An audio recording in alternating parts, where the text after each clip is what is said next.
Now, listening to that was Oranga Tamariki CEO, Grainne Moss, who joins me now live from our Wellington studio. Good evening. How are you going to put this right? Good evening, Lisa. Thanks for having me. So I think what Judge Bosher said is very clear. It was a very comprehensive report, and actually what he's outlined in his recommendations is very robust. We've accepted all of those recommendations. We did a report following the Hastings event. We issued those changes on the 7th of November last year, and we made sweeping changes to the way that we carry out Section 78.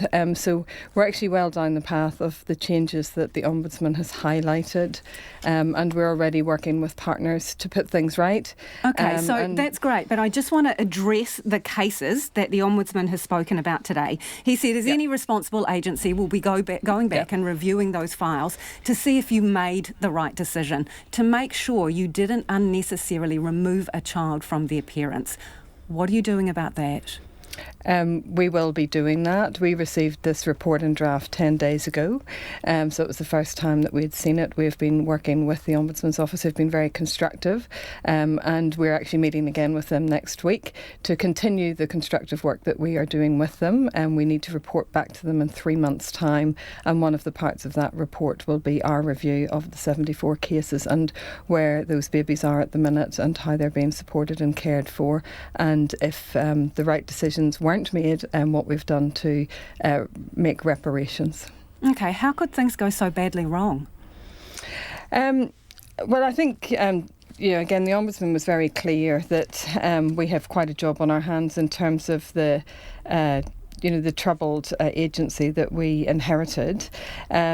And he talked again about the changes that were made 30 years ago in Pōwatuata 2 in 1989, that they hadn't, whilst they started off well, they'd been poorly resourced. He talked about in the report the high caseloads. And what we do need to do, and what we have been doing since 2017, is systematically making improvements. So doing things like reducing caseloads, hiring more social workers, getting training, and very importantly, working with partners and working differently.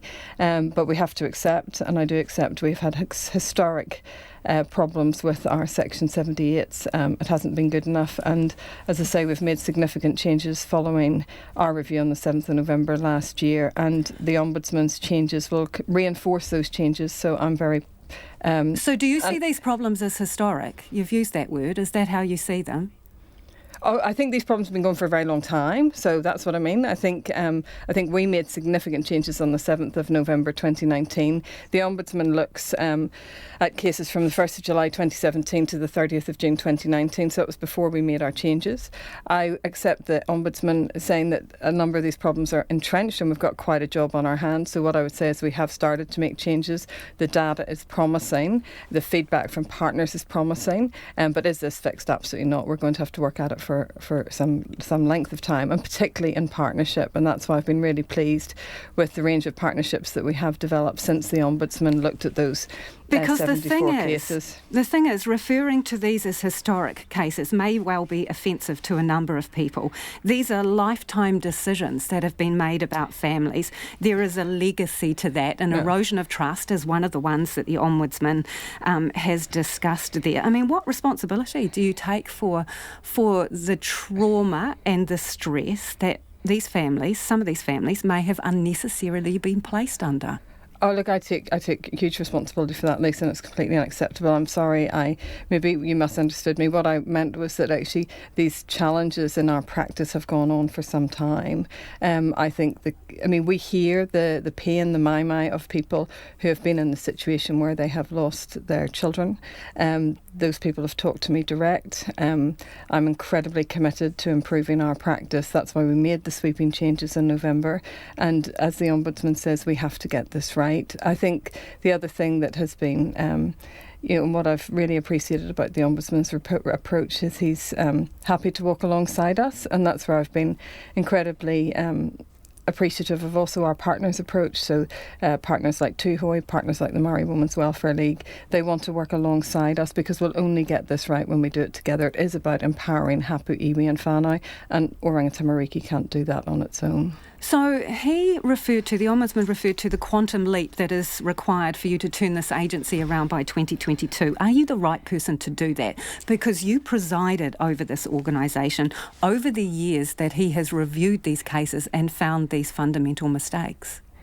Oh, look, I think no one's the right person. I think we are all the right people. It is about doing things in partnership. And, we have made progress, and we did make sweeping changes in November 2019. And as I say, some of those changes we're seeing very, very positive signs from.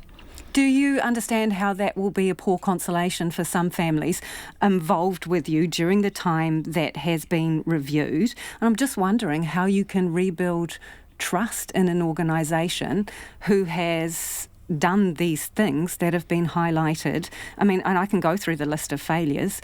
You left things too late. Your own inaction led to poor handling of cases. Half of the cases had no family group conference. You were breaching disability rights. There was a lack of appropriate guidance around Section 78, described in the report as a serious failing, given your far-reaching coercive powers.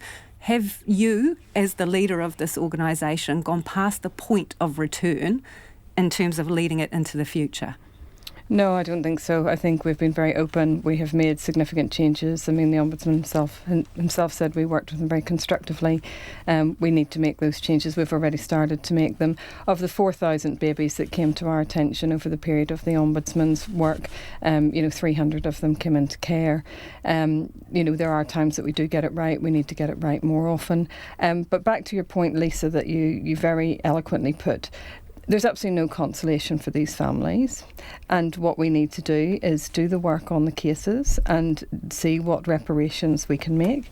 The other thing that we need to do... What reparations would you think were appropriate? When you say reparations, what do you mean? Well, apologies, support. If their babies aren't with them, what can we do to get their babies returned to them? And you know what, in terms of how do we restore trust, we restore trust by every day making those steps forward to reunite babies, to support mums and dads. And look, just the other day I had a mum ring me direct, and she had lost 4 children to care before, but we've worked with her now and she's got her 5th baby with her, and we are working with her to see if the other children can be returned. That is great for her. What do you say to those parents who were among these cases where the Ombudsman has identified significant flaws in the way you have handled things? Right now, talk to them. I want to say how deeply, deeply sorry we are, and that we will do everything to make sure that no other whānau go through what you went through. Do you anticipate that some children will be returned to their families as a result of you reviewing these case files? Look, we are actively always working to return children to their families. So we have quite a large population of children that are in care that we are looking to actively return them to their families. I'm talking specifically about these cases. And have you started going through the files? You say you got the report 10 days ago?